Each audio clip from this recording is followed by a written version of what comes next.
Welcome to the transformational side effects of a capital campaign. My name is Leslie Pendleton. I am a consultant with the Episcopal Church Foundation as well as a staff person in charge of helping out with the capital campaign program. Welcome tonight. We are going to cover a little bit different material, although very much similar material to our basics of a capital campaign. But this has more to do with the attitude and the promise and the possibilities of a capital campaign that maybe some of you haven't thought of before. So I wanted to start out with this fabulous quote to just get you in the right mindset of where we'll be trying to get you to think rather than just the horrors of asking people for money. Henry Nouwen wrote this fabulous little book called The Spirituality of Fundraising. If you need gifts for vestry or your stewardship team, this is a fabulous gift. But this is one of my favorite quotes here to just set the mood. We have such a need for friendship and for community that fundraising has to be community building. I wonder how many churches and charitable organizations realize that community is one of the greatest gifts they have to offer. If we ask for money, it means we offer a new way of belonging. So keep that in mind tonight. It is really, I believe it, I have seen it over and over and over again. It's true. If you can do it and you do it right, that is ultimately the payoff, is the community piece of it. Just quickly, the Episcopal Church Foundation was founded about 60 years ago as its own independent nonprofit with its mission to empower Episcopal entities, dioceses, camp and conference centers, churches, schools, you name it. If it's Episcopalian, we can work with you. And we work with you in two areas, financial and leadership. We have our leadership resources and financial resources. We manage endowments. We have planned giving programs and can set you up, get you set up with a planned giving program. And our leadership resources, the one you might be most familiar with is ECF Vital Practices, ecfvp.org. Can you raise your hand, that little icon kind of above my head, if you know of or use or have heard about Vital Practices? This is a website not so new anymore. It really got up and running about 3 years ago. And if you have not had a chance to look at it, please go online. It will help you. It'll help you in your vestry meetings. It will just help you to see what other people are doing and how they're problem solving out there for their own parishes. I see a few people have raised their hands. So hopefully next time we meet, you will all have had a look. So just as a review, there are three sources of funding for your mission and ministry. The one we all know and love is your annual stewardship. This is your annual giving. We're trying a little bit less to call this stewardship. It is really your annual giving because all of these sources are stewardship. Along with our volunteers, our time, our talent, that is all stewardship as well. So I think we're struggling as most of the churches now with that word and really trying to breathe some new energy into that. We work with churches on their annual campaigns. We will, if you're doing a capital campaign, that's also included in what we'll work with you. Capital giving, or your extraordinary giving, is what we'll be talking about tonight. And this is when you have reached the point of needing extra funding for projects that don't come up all the time. So you may need a new roof, you may need a new parking lot, you may have deferred maintenance, you may need a new building. This is all outside and in addition to your annual stewardship, thus the capital giving campaign. Then there's planned giving. This is an area where we could all do better. especially our churches right now that have not spoken about this in a long time. I go to many churches and they say, oh, we do have a planned giving program, just nobody knows about it. So one of the things we want to do is make sure that if you have one, it's dusted off and ready to receive gifts, that there are gift acceptance policies in place, and we start talking about how people can and what would be done with your money if you should leave the church in your will. So here we are. Is this a little bit what your vestry could be thinking about when they're thinking about a capital campaign? Is it scary? Is this like the last-ditch effort where the vestry finally has to look at it? Do you think about it with excitement? Are you eager to get started, or do you want to move to another church perhaps? Maybe wait for the next vestry to take it? Well, I'm here to tell you that if you carry out a successful capital campaign,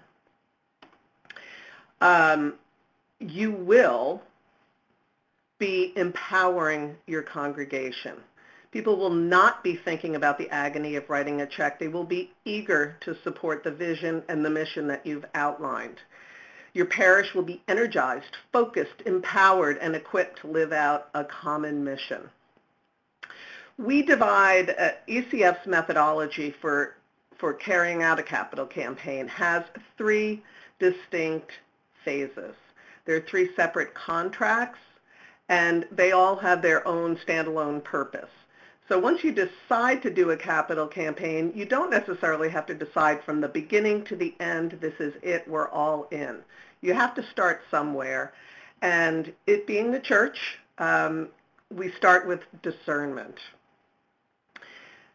Discernment has a longer list of things. It doesn't necessarily take longer than the other phases, but this I really feel is the most important part of setting up the success of your campaign. This is where all the visioning, involvement, informing your congregation. This is the two-way communication street. So let's say Buildings and Grounds has been struggling with these projects and wrestling with them and getting answers and quotes and contracts for years. They're ready to go. This is the time when you let the rest of the congregation catch up with the leadership. They're in the pews. They're going to be asked to support this. They need to know why. They need to know the due diligence that has happened in looking at the projects. So that is the communication part of the discernment. The study is a feasibility study, is the really written report part that will tell you if you're on the right track, if you've done the communications well, and it will tell you what we think your campaign goal should be. Once we get to solicitation, that part is easy.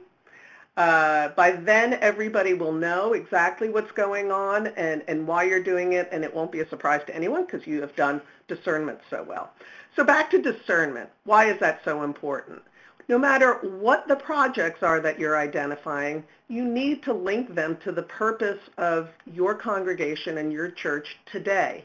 What is God calling you to do or be in this community? I know that leadership sometimes gets a little bit squeamish at this because we do a lot of discerning. We discern calling a new rector. We discern. But honestly, if you think of this as the communication and visioning phase, you'll realize that you can't skip this. Many churches come to us and say, we're ready for a feasibility study. And we have to push them back and say, okay, have you communicated this to everybody? Does everybody have an idea of what's planned and why, and what it's going to do for us as a community? And you really do want to hear from everybody on this, because this is the buy-in part. You want to create ownership and involvement. So how are you going to do that? Let's say you've got a roof. not the neatest, most wonderful, happy, exciting project to do. But once you start examining what's going on under that roof, you're going to build excitement for that. People are going to realize that they need that roof to continue what they're doing. I had a client, a unique client, that had so much outreach. They were so outreach focused, they certainly didn't need to figure out what their mission and ministry in that place was, but so much so that they had deferred maintenance for a very long time. They had TVEC around the church.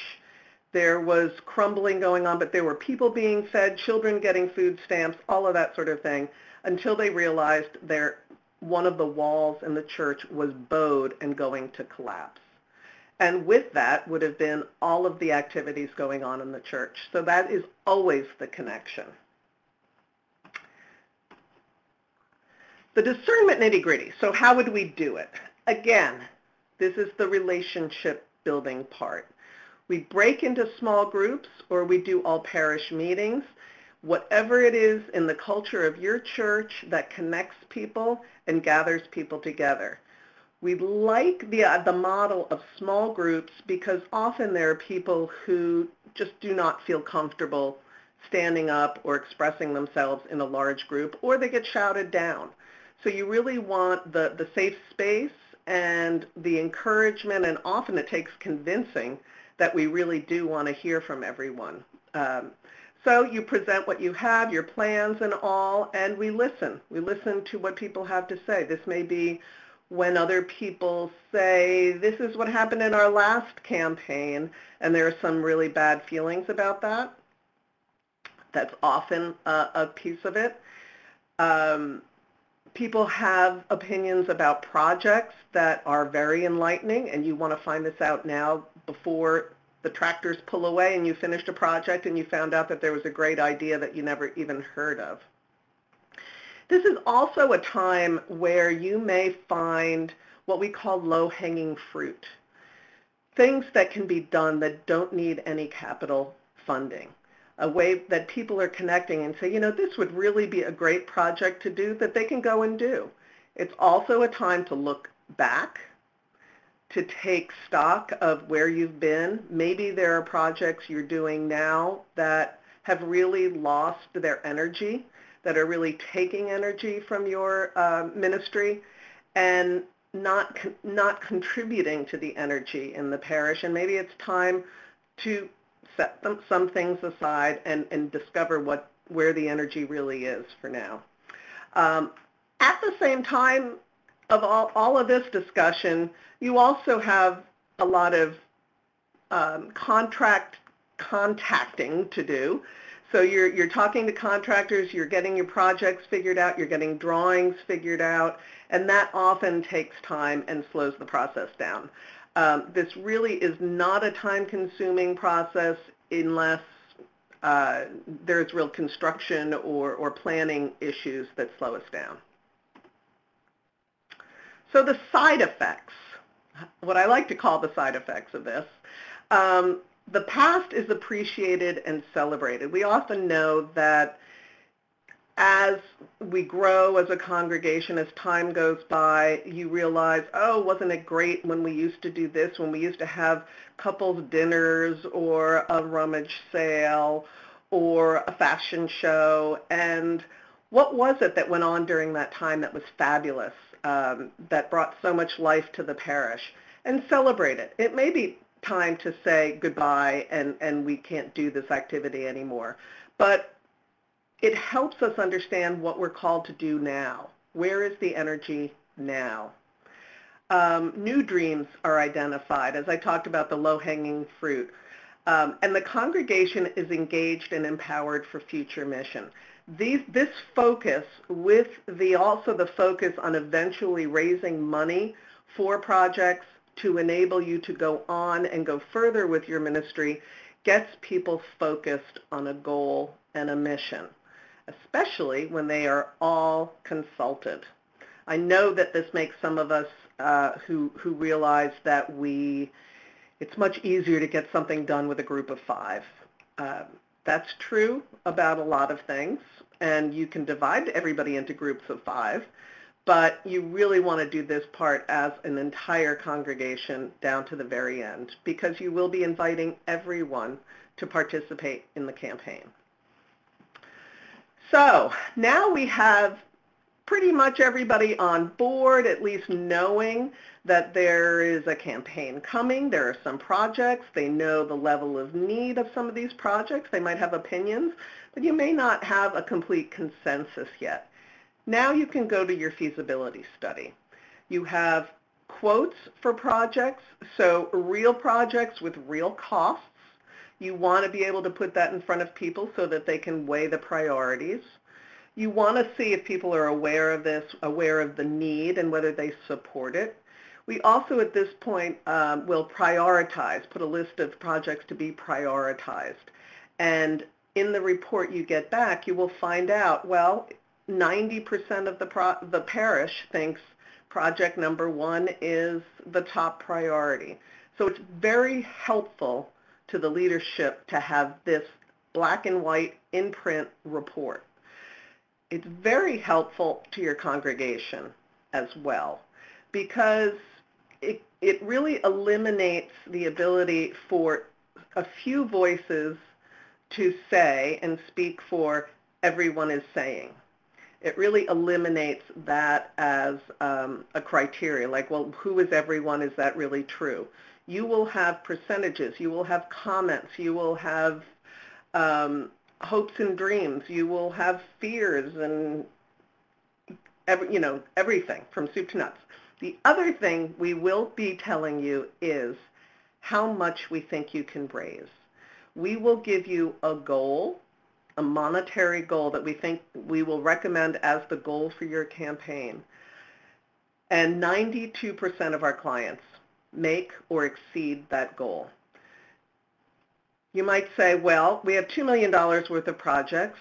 Let's just raise $2 million. That's what the projects cost.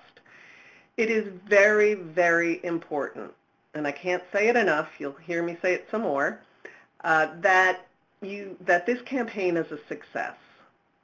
And the only way that it can be a success is if you are trying to attain an achievable goal. So let's say you do a feasibility study for $2 million worth of projects, and it comes back that you could raise $1 million. Leadership now goes back to the drawing board with the information from the feasibility study, with the information they have from their research, responsibility to the structures, to the finances of the church. And now you come up with your campaign projects. You are saying, once you get to this point, you are saying, if we raise this amount of money, we are going to do these projects. That is the promise you're making with the donor. The money doesn't get moved to a different project. It doesn't get overspent on one project. So this is also the reason we need really, really good costs, estimates, and descriptions of projects. And it may be that some of those dreams and wishes fall off of the list and they go to another campaign, or they were not majorly supported in the first place, so you can drop them off the list. The capital campaign phase, what we call the campaign phase, which is the third phase, is a 4 to 6 month process. This is, again, when you we produce your materials, your campaign materials, and we invite each other. It is more of the engagement process as far as talking to one another, community building, and inviting people to join you in this exciting time in your congregation. Leaders and gift workers are recruited. People are invited to be a part of the exciting future of your church, as I said, and success is celebrated. New energy is viral and mission is strengthened. This is the ultimate excitement at the end of it. I invite you, please, as I'm going on, to ask questions about any of these phases. I'll go on and talk a little bit more about the campaign phase. But does anybody have any questions out there? Please, again, type them into the box, and we will answer them. But anytime, go ahead and interrupt, please.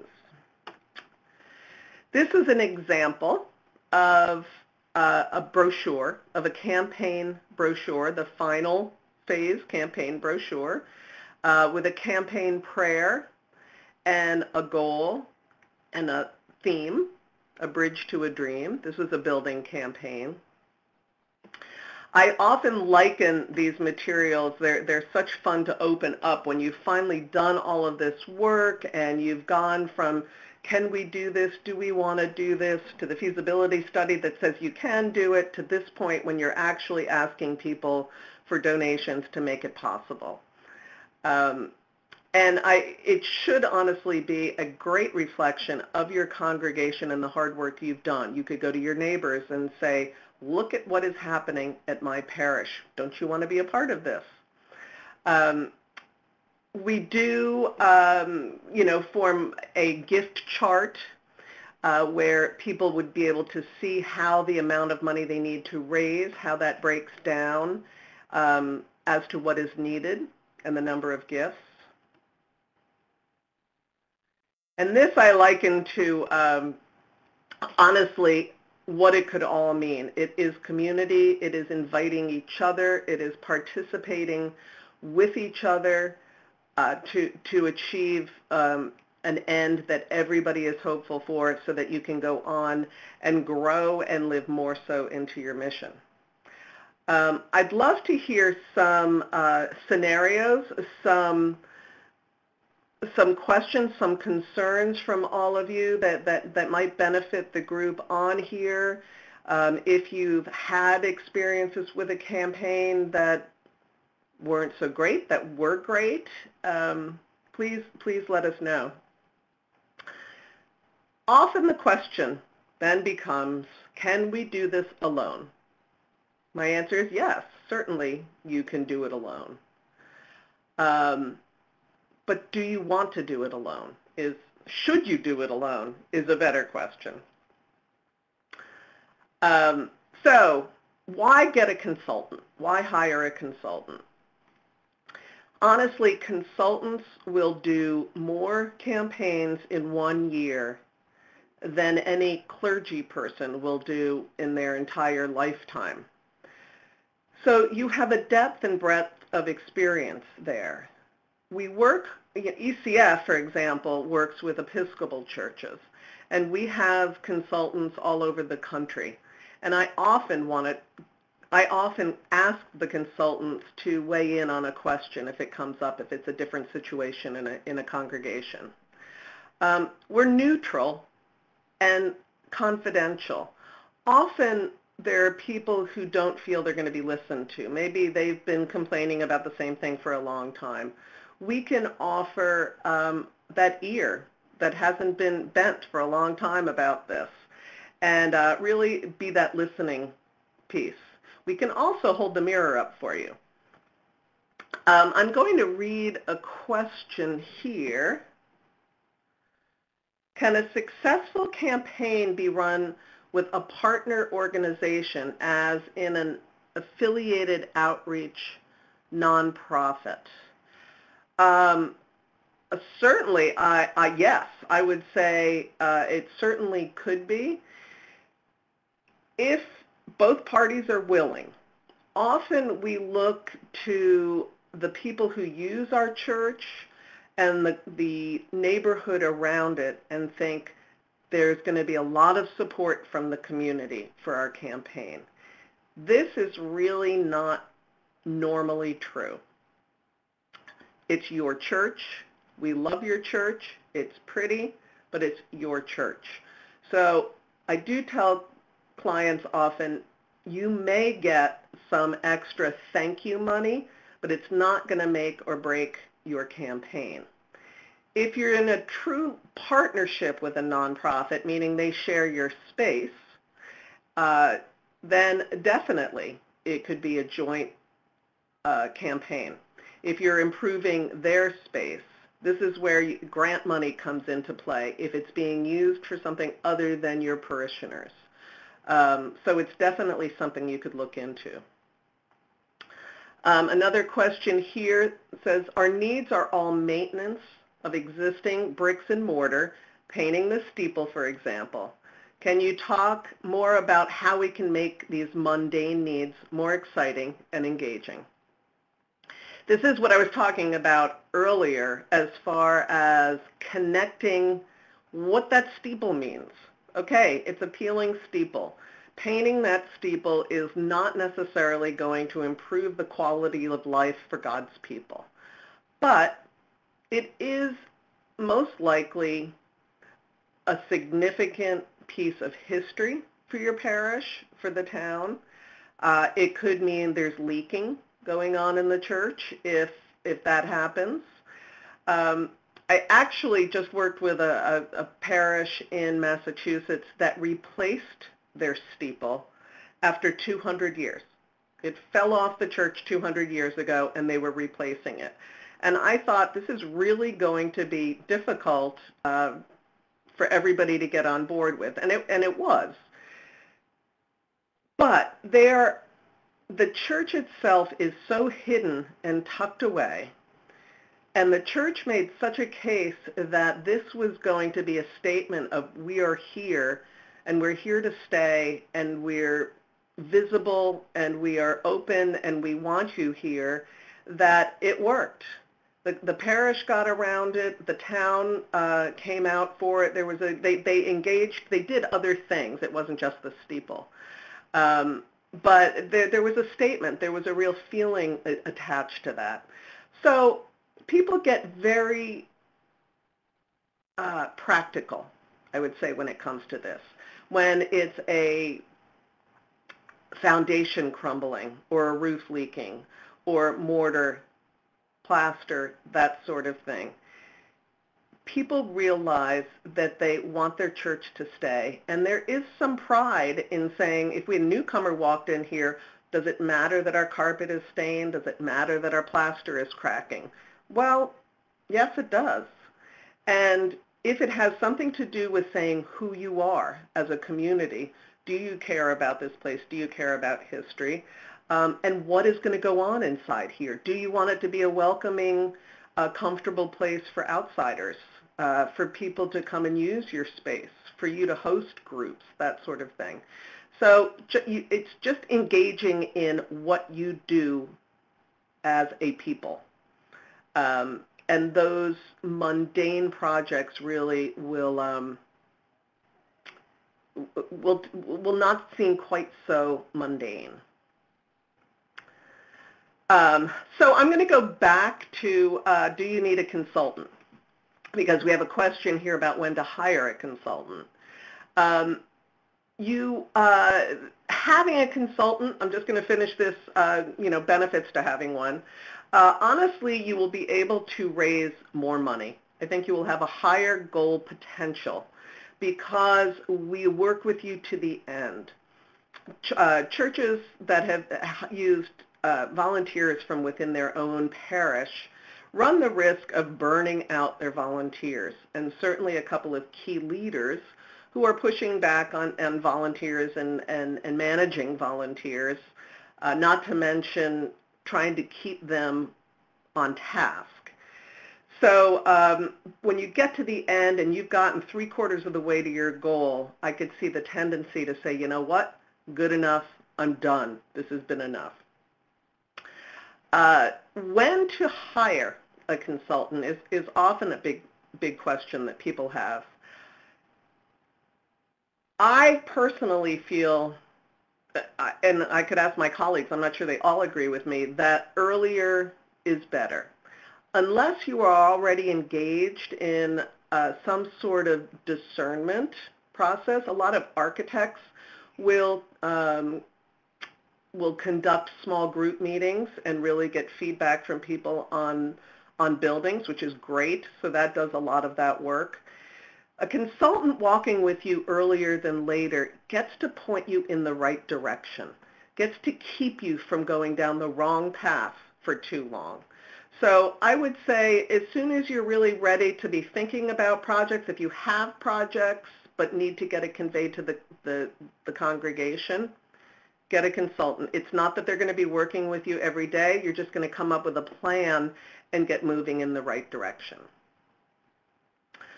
How often can a successful campaign be implemented? That's an interesting question. I would say 100% of the time.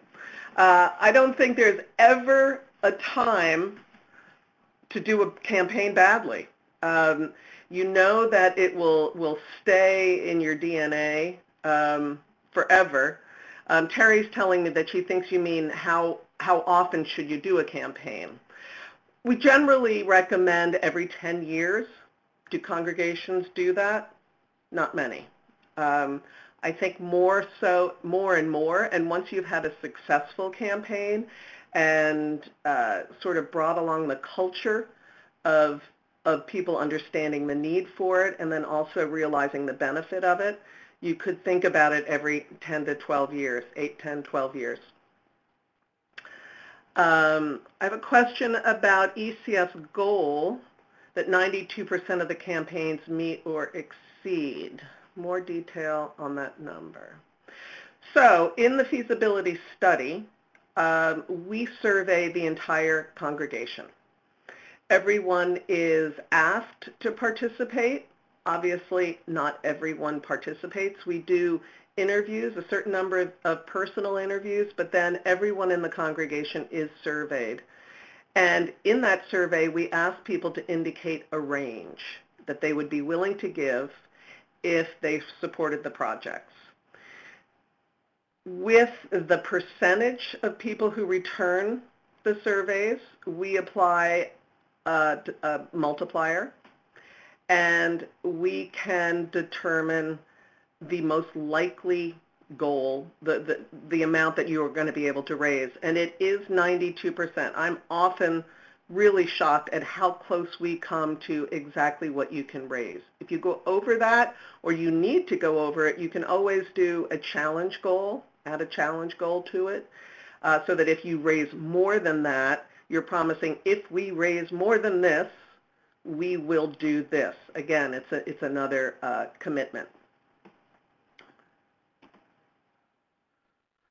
So I have my YECF sales pitch there. As far as why us, I would still say hire a consultant. If not ECF, find a consultant that you're comfortable with, that you click with, that you feel is good for your culture and a good fit for you. We only work with Episcopal churches. We have sliding fees so that every church can afford outside help. I have a question here. Relative to social trends and demographic challenges, are there local examples of successful campaigns attracting new members? That's a really good question. I think if you're looking for the magic pill, that if we make it look nice, people will come, or if we build it, people will come. I don't think it is that, and I do not have numbers off the top of my head on this. But from follow-up with clients, from people that we have worked with, and we check in with clients, they have attracted new members because they are a more focused community. They spent a year and a half on focusing on what their mission is, what they want to do, identifying perhaps a new way of doing things. They've invited people, they've gotten to know each other better, and this leaves them in the position of strength to attract new members. Now, you still have to go about figuring out how you're going to attract new members, and do we continue to invite new people. But one of the other things that we often do is Part of reaching your goal over if you were going to have a 3-year payout, to make sure you make up for any pledges that weren't made, you're inviting newcomers to be a part of this community. If you have a major project, again, like this church with the steeple, they had news coverage. They disappeared in the community physically as far as being able to see the church from the water or from the street. And they got amazing news coverage just being back in the history of the church and all. So there are ways certainly to get yourself in the limelight. The ECF fees for campaigns. As I said, that's something any of you, please, I'll ask you to be in contact with us specifically and personally, that we would need numbers and to talk to you about your projects and what the church is looking at. And we then work with your numbers and your budget and giving units and ASA and all of that to determine fees. So we do come up with the fees on a sliding scale according to your numbers.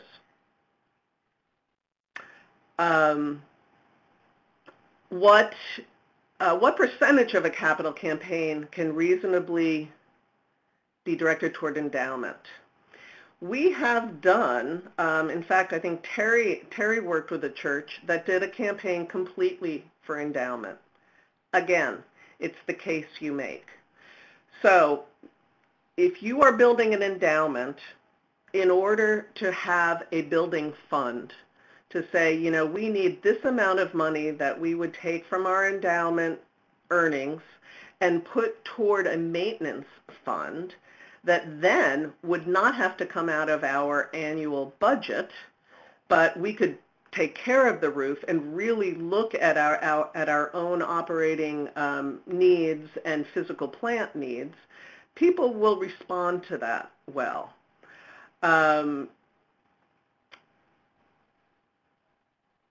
So again, we've done endowment, and debt is also another thing we've been doing, been called on quite a bit lately, paying down debt. A church I just worked with said we would not have gotten our rector if we hadn't paid down our debt. So they did it before they called their new rector, because she said, I'm not coming unless you take care of this debt.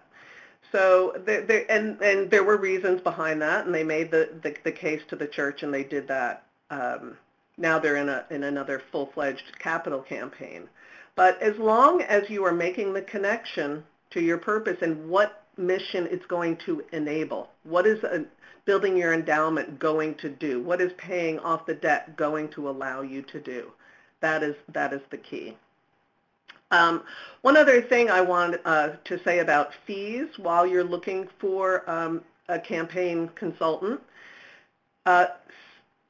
It is not considered ethical to base your fees on the goal or of what is raised in a campaign. I have heard some consultants do that. We do not. It is not based on the goal that you are hoping to raise at all. A no-no in the business, but I'm not sure, just for your own sake when you're interviewing consultants to know that. Is it possible to develop a multi-level campaign that occurs over several years, a different objective each year? I think that sounds like an awful lot of work, honestly. I think putting your ideas together and your projects together to be looked at over time, a capital campaign is you're still asking people to make a pledge of 3 to 5 years. So they're paying out over that time. In parishes, I'm working with a couple of congregations now that have very little history or knowledge of annual pledging, let alone capital campaign pledging. And we actually are approaching it by a yearly goal. So they'll do a capital pledge and an annual pledge each year, and have some different projects. I'm sorry, I think you're highlighting more of your question. We have goals of mortgage payoff, deferred maintenance, and endowment. So I would not break those goals over the years. I think those should be grouped together in an overall comprehensive campaign. That these are our goals, this is what we want to do. If you're going to, after the feasibility study, you could decide how much is going to be put toward an endowment, how much is going to cover deferred maintenance, that sort of thing. But you don't want to do this bit by bit, because people are going to start to feel like things are not being handled cleanly, transparently. If you can say, this is the goal, this is what we're going to do, and over the next 3 years as you pay out, we're going to be doing A, B, and C, then that's the promise you're making. You don't have to restate that promise every year. What you do is you update people and say, okay, now we're doing the mortgage payoff, now we're doing the deferred maintenance, now a percentage of this is going into endowment. But you will have the pledges, so you'll be able to make that plan, and then you communicate when it's being done and how it's being carried out. Marjorie's asking if there's a place we can hear successful stories of campaigns similar to ours, pastoral size, outreach focus, and community. We do on our website. Episcopalfoundation.org is ECF's website. There are videos, there are stories, there are success stories. You can also call us, and if you want to talk to us about the specifics of a campaign for you, we often have people that we can send you to, other churches that would be happy to talk to you about their experience with the campaign that are similar to your size, or perhaps similar projects, that sort of thing. Okay. I put this up just for the reference to the spirituality of fundraising with Henry Nouwen, and also a favorite of ours, Not Your Parents' Offering Plate, giving you a little bit of an insight into new ways of thinking about raising money annually and for capital needs. I'm happy to take any more questions. This is the end of my the presentation part. Any other questions, or if Terry wants to come on and answer some questions as well. I'm getting another question. Hold on.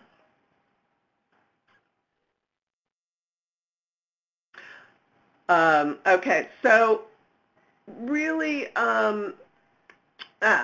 good idea. So Terry's asking me to tell you some stories perhaps of congregations where I saw transformation happen. About 3 years ago, I had a congregation that I worked with, and they had had a previous campaign. So this incorporates a lot of the trip-ups that church history can give you. They had a campaign where their campaign was a success. They raised the money they wanted to, but they overspent on one project and didn't get to do a couple of things that were promised at the end. And that was about 10 years before I came to talk to them about their next campaign. And this had really stuck in the minds of a lot of people and just left a bad taste about campaigns and trust and transparency. When I had the church break into small groups and I was training facilitators to do these meetings, they were really terrified. They were hesitant, thinking this was going to be an awful experience, that people were going to challenge them. And I said, really, you're going to get to know some people. So it was a struggle throughout. We spent actually 2 years in discernment, and I don't want to scare you because that's not the norm. But they really were having a hard time moving forward. And we went through all of the steps and walked them through the process to the point where when I came back to train them to go out face-to-face and make asks, they were a completely different group of people. Their faces, they were smiling. They had completely changed. They knew they could do it. They were excited about their future. They were trusting of their leadership. They were excited to get on with it and invite the community into their space. So that was really one of them. Another interesting twist with the congregation that had the falling down wall, they were very engaged with each other. Tons of fellowship and, again, outreach and marching and advocating and doing all those wonderful things, and really worried about focusing on their building. And through the conversations with them, through their small groups, through the feasibility study, they actually decided not to tithe their money to outreach. I'm not saying that that's a normal thing, but for this church, everything that they had ever done as far as fundraising, they had committed to tithe whatever they brought in. And the congregation pushed back on this tradition and said, we have been giving everything for so long. If we don't take care of the building, we will not be able to do this any longer. So that's a little bit of a different change that I saw in the parish, but I think they really saw the importance of taking care of where they are so that they can continue to care for their community.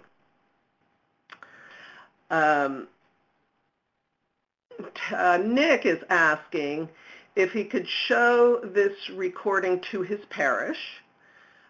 You could remind folks, okay. I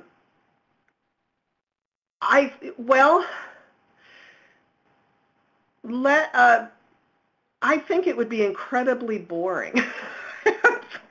not to put myself down too much. I've tried to watch these recordings when they're not in real time.